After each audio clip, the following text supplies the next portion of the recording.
ஆண்டவரே, நாங்கள் வருடவரும் இந்த கேட்கிற வார்த்தைகளாக இருந்தாலும் இந்த 7வது வார்த்தை மூலமாக உங்கள் சத்தியத்தை வெளிப்படுத்துவீங்க. அடிய மரத்தை வெளிப்படுங்க. ஜெபிக்கிறோம் பிதாவே, ஆமென். 7வது வார்த்தை லூக்கா 23:46 வாசிக்கலாம்.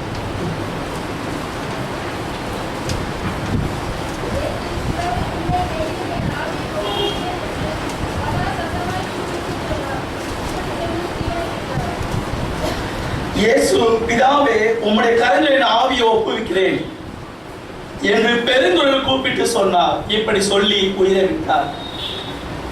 பெருங்குரல், இப்ப நான் பேசுறது பெருங்குரல். இப்ப நான் சாதாரண பேசுறேன். 7வது வார்த்தை இது சாதாரண குரல். பெருங்குரல், தேவனுடைய குரல் அப்படியே அந்த பூமியவே அசையப்படுத்தது. அந்த இருள் மூண்டது. 7 இது இப்போ பேசிக்கும் போது 7 ஒப்படைப்பு என்னுடைய கொடுக்க உங்களுடைய ஆவி, என்னோட ஆவி மனசில் ஒப்புவிக்கிறேன். 7 பத்தி 7வது வார்த்தை ஏன் தேவனுக்கு 7வது வார்த்தையில ஒப்படைப்பு சொல்லணும்? 7 நினைவை குறிக்கிறது. அந்த ஆதியாகமத்துல பார்த்தோம்னா 6 நாளுக்கு தேவன் வானத்தை பூமியை சிருஷ்டித்தார், 7வது நாள் ஓய்ந்திருந்தார். அப்படி யாத்ராகமத்துல பார்த்தோம்னா யாத்ரா 20 சொல்லப்பட்டிருக்குது, 7ஆம் நாள் பரிசுத்த நாள். யோசுவாவில் சொல்லப்பட்டிருக்கிறது, எரிகோ பட்டணத்தை 7 நாள் 7 முறை சுற்றி வந்தார்கள். 7ஆம் வரும்போது இந்த பட்டணம் இடிக்கப்பட்டது சொல்ல பார்க்கிறோம். அப்படியே நியாயாதிபதி புஸ்தகம் வந்தோம்னா நியாயாதிபதி சொல்லப்பட்டிருக்கு, அங்கே மணவாயன் குழந்தை இல்லாமல் இருக்கிறது, அவனுக்கு மனைவி குழந்தை பிறக்கிறது. அவனுக்கு சிம்சோன் என்று பெயர். ஆனால் அவனும் இஸ்ரவேலை ரட்சிப்பான் என்று எதிர்பார்த்தார்கள். ஆனால் அங்கே நடந்தது வேறு. ஆனால் அவனுக்கும் 7 ஜடை இருக்கிறது. அப்படியே நம்ம வெளிப்படுத்தின வந்தோம்னா 7 சபை, 7 பொன் குத்தி விளக்குகள், 7 தூதர்கள், 7 எக்காலம். அப்படியே கடைசியில் 12வது இடத்துக்கு வந்தோம்னா 7 ஒரு வருஷம் இருக்கிறது. அதுக்கும் 7 தலைகள் இருக்கிறது, அதுக்கும் 7 முடி இருக்கிறது. இந்த 7 என்பது முழுமையை குறிக்கிறது. 7 ரொம்ப ஒரு முக்கியமான வார்த்தை. நான் முதலாவது வார்த்தை முத்திரன் அழகா சொன்னாரு. அந்த ஆண்டவர்கிட்ட அந்த மனுஷன் கேட்கிறான், நான் எத்தனை முறை மன்னிக்கணும்? 7 முறையா? அந்த 7 அவர் நினைச்சிருப்பார் ஒரு வேலை 7 முடியுது, இதுக்கு மன்னிக்க முடியலன்னு. ஆனா தேவன் சொன்னது அப்படி இல்லை. 7 முறையில நீ 70 முறைவாவை மன்னிக்கலாம். இயேசு முதலாவது வசனத்துல தேவனோடு பிதாவே நான் இவர்களை மன்னியும்.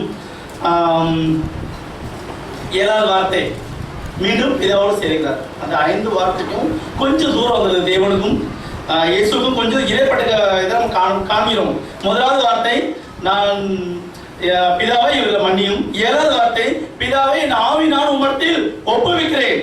அந்த ஒப்படைப்பு எப்படிப்பட்ட ஒப்படைப்பா இருக்கும்? இன்னைக்கு நம்மளோட ஒப்படைப்புலாம் பார்த்தீங்கன்னா ரொம்ப வித்தியாசமா இருக்கும். வீட்டு சாயை கூட்டிட்டு பக்கத்து வீட்டில் கொடுப்பேன் 100 முறை யோசிப்போம். இல்லை, நான் ஒரு கதைக்காக சொல்றேன். அந்த அப்படி ஒரு சின்ன நம்மளோட ஒப்படைப்பு இவ்வளவுதான். ஒரு மக்கள்கிட்ட நம்ம போய் பார்த்து ஒரு காரியத்தை ஒரு ஆட்டை ஒப்படைச்சா கொஞ்சம் திருப்தியா இருப்போம். ஆனாலும் போன யோசிப்போம், நம்ம ஒரு குட்டை சரியா இருக்குமா சரியா இருக்காதா அப்படின்னு அங்கிருந்து 100 முறை யோசிச்சுக்கிட்டு இருப்போம். ஆனா அப்படி இல்லை. அந்த ஒப்படைப்பு நம்ம இயேசுவோட ஒப்படைப்பு பிதாவிடம் போயிருக்கிறது. அநேக வார்த்தைகள் நம்ம கேட்டாலும் வருடம் இந்த வார்த்தை தியானித்தாலும் இந்த வருஷம் வித்தியாசமா இருக்கணும் அப்படின்னு நான் ஒவ்வொரு வருஷமும் அந்த இடத்துல இருப்பேன். ஆனா நினைப்பேன், என்னத்தை பேசிட்டு போறாங்க அந்த 7 வருஷமா அந்த வார்த்தை நான் ஒவ்வொரு வருஷமும் எழுதிலாம் வச்சிருக்கேன். அப்ப இன்னைக்கு எனக்கு ஒரு அழைப்பு இந்த வருஷம், தம்பி நீங்க தான் அதை பேசணும் அப்படின்னு உடனே போய் ஜெபம் பண்ணேன். எசப்பா இந்த பாத்திரம் நீங்க செய்யுங்க எசப்பா. ரொம்ப ஒரு கஷ்டமான ஒரு வார்த்தை. ஏன்னா அடுத்தவங்க பேசுறது எப்படினாலும் சொல்லிட்டு போயிடலாம். நம்ம அந்த இடத்துல பேசும்போது அது 7 அந்த ஒப்படைப்போட மகிமை நமக்கு தேவை. இயேசு கிறிஸ்து ஏன் அவருடைய ஆவி பிதாவிடத்தில் ஒப்படைத்தார்? ஏசாயா 53:5 ஒரு வாசிங்களை எடுத்துக்கோங்க. நம்முடைய மீறுதல் நிமித்தம் அவர் காயப்பட்டு நம்முடைய அக்கிரமங்கள் நிமித்தம் அவர் நொறுக்கப்பட்டார். நமக்கு சமாதானத்தை உண்டு பண்ணும் ஆக்கினை அவர்கள் வந்தது, அவருடைய கண்ணுகளால் குணமானது. இயேசு பிதாவிடத்திலிருந்து மீண்டும் பிதாவில் சேரும்போது பிதாவின் ஆவி கொடுத்து ஒப்புவிக்கிறேன். அப்போ ஏசாயாவை நம்ம பார்க்கிறோம். இயேசுவின் மரணம் நமக்கு ஜீவன், இயேசுவின் காயம் நமக்கு சுகம். அவர் நம்ம படையில ஒவ்வொரு பாடமும் நம்மளுக்கு பதில் கிடைச்சிக்கிட்டே இருக்கு. இயேசுவின் ஏழ்மை நமக்கு செழிப்பு, இயேசுவின் ரத்தம் நமக்கு பரிசுத்தம். இப்படி சொல்லிக்கிட்டே போகலாம். அடையப்பா நம்மளுக்கு பட்டபாடு கொஞ்சமா நஞ்சமா கிடையவே கிடையாது. இயேசுவின் நஷ்டம் நமக்கு லாபம். இயேசு சாபத்தை சுமந்தார், நாம் ஆசீர்வதிக்கப்பட்டோம். இயேசு நொறுக்கப்பட்டார், நாம் கட்டப்படுகிறோம். அவர் தேவனை விட்டு பிரிந்தார், நாம் தேவனோடு சேர்கிறோம். ஆம், இந்த ஒப்படைப்பு எப்படி இருக்குது? தேவன் அங்க ஒப்படைத்த காரணத்தாலதான் நான் சொன்ன இவ்வளவு நடந்துகிட்டு இருக்கு. இயேசுவின் மரணம் நமக்கு ஜீவன். நம்ம கூட யோசிக்கலாம், தேவனையா பாடுபடணும். நம்ம உபதேச அலையா பிரசம் பண்ணாங்க, எழுந்தேனே ஏன் என்னை கைவிட்டீர். இதை பத்தி இந்த ஒப்படைப்பு இன்னும் கொஞ்சம் அதிகமா ஆழமா பேசணும்னு ஒரு ஆசை. இது சும்மா மேட்டால இன்னும் கொஞ்சம் மனசுல பதிக்கலாம். வருஷம் வருஷம் நம்ம கேட்டு போற வார்த்தை. அப்ப கலாத்தியர் 1:4 ஒரு ஆள் எடுத்தா வாசிங்களேன். அவர் நம்மை இப்பொழுது இருக்கிற பொல்லாத பிரபஞ்சத்திலிருந்து விடுவிக்கும்படி நம்முடைய பிதாவாகிய தேவனுடைய சித்தத்தின்படியே நம்முடைய பாவங்களுக்காக நம்மை தாமே ஒப்புக்கொடுத்தார். 2 ஒண்ணு பிதாவின் சித்தம், இன்னொன்று பொல்லாத பிரபஞ்சம். இந்த பொல்லாத பிரபஞ்சத்துல நம்ம வீட்டை விட்டு வெளியே போயிட்டு உள்ள வாரதே ரொம்ப சங்கடமான ஒரு காரியம். எம்மாடி அதெல்லாம் நினைக்க முடியாது. நான் இப்படிதான் வேலைக்கு 2 வருஷத்துக்கு நடந்த சம்பவம். வேலைக்கு போனேன். காலையில முக்கியமான சனிக்கிழமை லீவே எடுக்க மாட்டேன். சனிக்கிழமை ஒரு முக்கியமான நாள் எனக்கு. வெள்ளிக்கிழமை வந்தாச்சு.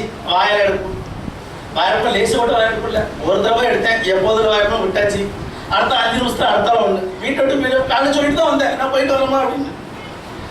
3 மணிக்குள்ள படுத்தாச்சு. கீழே பிளாட்பாரத்தில் படுத்தாச்சு. எந்திக்க முடியல. ரொம்ப சுகமா இருந்தது அந்த இடம் அன்னைக்கு எனக்கு. அதை ஏன் கேட்கீங்க? எனக்கு பொல்லாத உலகத்துக்கு சொல்ல வரேன். நம்ம பொல்லாத உலகத்துல வாழ்ந்துகிட்டு இருக்கோம். அந்த உலகம் எனக்கு நான் எப்போ மத்தியானம் வீட்டுக்கு போன் போடாலே போன் போடலை. அம்மா வீட்டை அவங்க பதையடிச்சு வீட்டுக்கு மாத்திரம் விடாதாங்க. ஒன்று நான் சொன்னேன் 8 மணிக்கு போனது எங்க இருக்கீங்க அப்படின்னு. ஆஸ்பத்திரியில் இருக்கமா ஒன்றும் இல்லை, நல்லா குடும்பம் சேரிட்டு இருக்கோம் அப்படின்னு.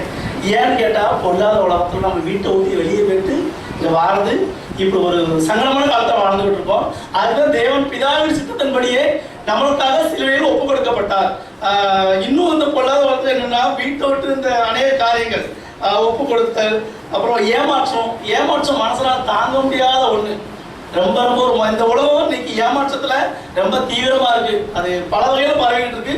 அது ஒண்ணு நான் சொல்லி நடந்த சம்பவம். என்னோட வேலை பார்த்த ஒரு 2 சகோதரர்கள் அவங்க டெலிவரி பண்ணி சிலிண்டர் டெலிவரி பண்ணேன்.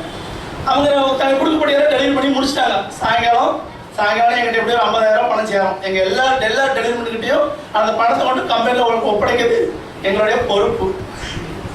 அந்த 2 பையங்களும் வேலையை முடிச்சுட்டு லாஸ்ட் ஒரு அன்சர்ட்டி இருக்கு. ஒரு மனிதர் இப்போ டீசன் டிப்டா பாசாமி வெள்ளிக்கிழமை எனக்கு தெரியாது. அவங்க சாயங்காலம் அழுகிட்டு சொன்ன கதை இது.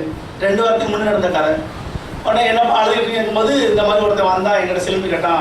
நாங்கள் கொடுத்தோம், எங்களை ஏமாத்திட்டான். எப்படி ஏமாத்தி விவரமா சொல்லுங்க அப்படிங்கும்போது ரொம்ப டிப்டா பாசாமி, ஒயிட் ஃபேண்ட் ஷர்ட்டு, வெள்ளை கலர் தொப்பி, கூலிங் கிளாஸ் கண்ணாடி, ரொம்ப சூப்பராக வந்தாரு. எனக்கு 2 சிலிண்டர் வேணும்னு கேட்டாராம். உடனே கொஞ்சம் சரி தாரம் பிளாக்லேயே நம்பரா அப்படின்னு கேட்டாங்க. 1 நம்பர்ல தாங்க, 2 பிளாக்ல தாங்க. நம்பர் என்ன 600, பிளாக்னா 900. விலையை பேசி 3 சிலிண்டர் சேர்ந்து 2,900 ரூபா. உடனே அந்த மனுஷன் பார்த்தாச்சு, நான் உடனே தந்துடுறேன், நீங்கள் 3 சிலிண்டர் கொண்டாங்க. 3 அவங்க இருக்குது 2ஆம் மணி பையன் சொல்லியிருக்கான். 3 சிலிண்டர் கொண்டாந்து முன்ன வச்சாச்சு. பணத்தை கொடுங்க. இப்போ எவ்வளோ வச்சு 2,900 ரூபா கொடுத்தாச்சு. உடனே இந்த மனுஷன் சொன்னா 2,900 இப்போ தர மாட்டேன், வீட்டில் வந்து தரேன், 100 ரூபா உங்களுக்கு டிப்ஸாக வச்சுக்கோங்க அப்படின்னு. 100 ரூபா டிப்ஸ் இருக்கும். இவங்களுக்கு ரொம்ப சந்தோஷம். பிளாக்ல கொடுத்தீங்க 300 600 ரூபா கிடைக்கி 100 ரூபா டிப்ஸ் கிடைக்கிது. ரொம்ப சந்தோஷமாகி பையில வச்சுக்கிட்டாங்க. உடனே அந்த கிஃப்டா பசங்க வாட்ச்மேனை கூப்பிட்டாங்கவா மேலே அம்மா கிட்ட போய் இவங்களுக்கு 2,900 ரூபா வாங்கி கொடுத்துரு, 100 ரூபா கொடுத்து அம்மா கிட்ட சொல்லாத அப்படின்னு சொல்லியாச்சு. இவங்களுக்கு ரொம்ப சந்தோஷம். 100 ரூபாயும் கிடைச்சி 2,900 ரூபாயும் கிடைக்குது. உடனே லிஃப்ட் கிட்ட போயாச்சு. அந்த பையன் போய் அந்த சொல்லுவாங்க, இவங்க பணம் ரொம்ப தெரியுது, உங்கள்கிட்ட எவ்வளோ சில்லறை இருக்குது அப்படின்னா. இவங்க எதுக்குன்னு கேட்டாங்க. நான் தாதாவில் கேட்டஸ் வச்சுருக்கேன், எனக்கு நிறைய பேர் வேலை செய்ய சம்பளம் போடுறேன் சனிக்கிழமை, உங்களுக்கு தான் தாங்க ஏன்டா 1000 நோட்டா நான் உங்களுக்கு தாரேன் அப்படின்னா. இவங்களுக்கு ஏற்கனவே அம்மாட்ட போய் வாங்க சொல்லியாச்சு. 2,900 கிடைக்கும், 100 ரூபாயும் கிடைச்சிருக்கு. உடனே அந்த மனசு இவங்க என்ன பண்ணாங்க, 2 பேர் ஒருத்தட்ட 17 ஒருத்தட்ட 19,000 மொத்தம் 36,000 எண்ணி கையில் கொடுத்தாச்சு. இவர் வாங்கிட்டு வெளியே லிஃப்ட் கிட்டே இவங்க நடந்துகிட்டு இருக்கு.